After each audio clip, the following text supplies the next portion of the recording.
Hey everybody. If you follow me on Instagram, you'll know that Bisou recently had to be taken to the vet because she had what they called a ruptured anal gland. And I'm just going to go through what I saw with Bisou and just give you the background story. I don't express their anal glands. I know that's something that a lot of people do regularly to keep their dogs healthy. I've never had to do that in the past with Paris nor Bisou. So what happened was earlier this week, I had bathed them on a Monday, and when I was drying her up here and brushing her out, I noticed on this side of her, now this may be a little bit graphic for some, but I just want to be a little bit thorough with how I found this. See if I can get all her hair out of the way. I'm just going to be very gentle here. It is on this side. Right about here is where I could see there was like a little hole. I don't know if I'll be able to get it on film. Anyhow, there was a little hole there, and I immediately thought either she got stung or some kind of insect bit her that caused her to have a hole there. And so I didn't think anything about it. The next day, she was kind of gnawing back there, licking a lot, and then she would start to scoot. Well, I kind of started looking around, and on the internet I thought, well, maybe it might be one of her anal glands, but I just thought it was odd that it was a hole next to her butthole. It kind of grossed me out. So I was like, all right, well, let me see how she does tomorrow. But then it got more inflamed, so I just had to end up bringing her to the vet. So what I did was I kept her in her ponies. If you've seen any of my other videos with Bee, because she has the long coat, for her to use the bathroom every morning, I put ponytails on her hind area so to keep this hair from getting caught in her stool when she's going to the bathroom. So I'll show you that. I'll have to put the camera down, so when I come back she will already have her ponies, and then you might be able to see that the anal gland, where it was the opening there for that anal gland. So alright, so I'm gently holding her tail up so you can see. I have those ponytails there. So this is what I normally do anyway every morning for her to use the restroom, for her to use the bathroom outside. But now this is going to get a little bit graphic. I mean, it's not horrible because she is healing, but for those that don't care to look at this, I'm going to zoom in a little bit closer, but as you can see, there's a red spot right about there. And that was the opening, and it was pretty big and inflamed around that area. And what the vet said was that's how they release the scent that marks their territory. It comes out of those glands and it can get backed up, which is what happened to Bisou, and they just need to be drained.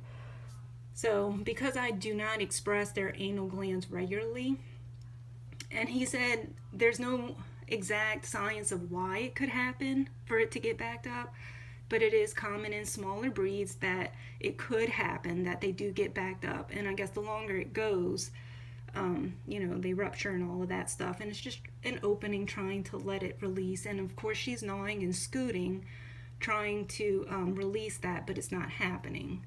So when I took her in, what he had to do was with a gloved finger, he went in and squeezed them, both glands, to release what was there. So because he had to do that versus what I think some people do is they squeeze on the outside, which I really don't know how that all works, but because he had to go in, when I took her home from the vet, I had to let her use the bathroom. She had to pee. So when she peed, I imagine she strains just slightly to pee. And when she walked in, there was blood everywhere. Like her whole tail, all of this was covered in blood. I panicked because he didn't tell me that to expect bleeding. So it was pretty late that night when we got back. So I had to call an emergency line to another vet. and they said that it was okay, she was fine, and that's to be expected, that it will stop. So what I did to clean up Bisou was I took her into the bathroom. I have that elevated tub that you guys may have seen in my other video, and I kept a squirt bottle there. So I'll take her in there. Let's see how she does. Well, I might not take her. I don't want to keep moving her around because she's still the vet gave her some medicine to kind of help with the pain and some antibiotics and stuff, so I think she just wants to rest. So I'm not going to keep interrupting her. I'm just going to let her rest. But I'll take you into the bathroom really quick to show you what I did so I can help clean her up with the blood, because once I cleaned her, she was okay, but I had to keep monitoring it to make sure she wasn't jumping or doing anything to strain to cause the blood to continue to come out, which happened a few more times that night.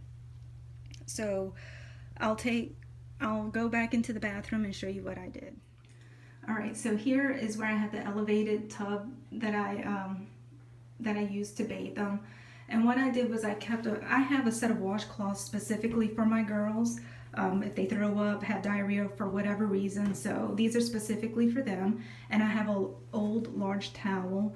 And what I would do is I'd have this squirt bottle filled up with water, warm water. And I would put Bisou here, facing, her head would be this way because I have the drain here.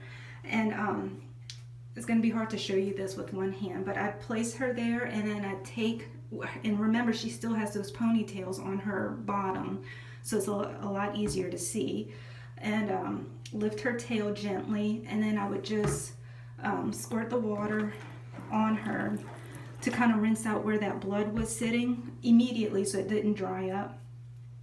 And then I would just lightly sit this on her bottom and pick her up and move her maybe to the floor, somewhere where I can see, to kind of pat her dry. And this was just in case I needed additional towel or something to dry her up. I would just watch her to make sure no more blood was coming out. But it did stop eventually that night. Yeah, so she's better today. It does look tons better. That little spot there, it does look tons better. But I took these off of her today because I want her to just be a little bit more comfortable since the bleeding has stopped. I just want her to relax and feel normal. But thank you for all the well wishes. She is doing a lot better. I'm now more aware of what to do when the anal glands get backed up like that. Hopefully that never happens again to her, but you just never know. So I just wanted to share because a lot of people were asking what are the signs. Basically it was scooting and licking down there, or gnawing. But I saw it before she started doing that. It just progressed. I let it go on too long and it got bigger. The vet also said some dogs, it gets so bad that they have to have surgery. So thankfully it wasn't that bad for us. But thanks again for watching, and I just wanted to share to help others be more aware of it. So see you guys in the next video.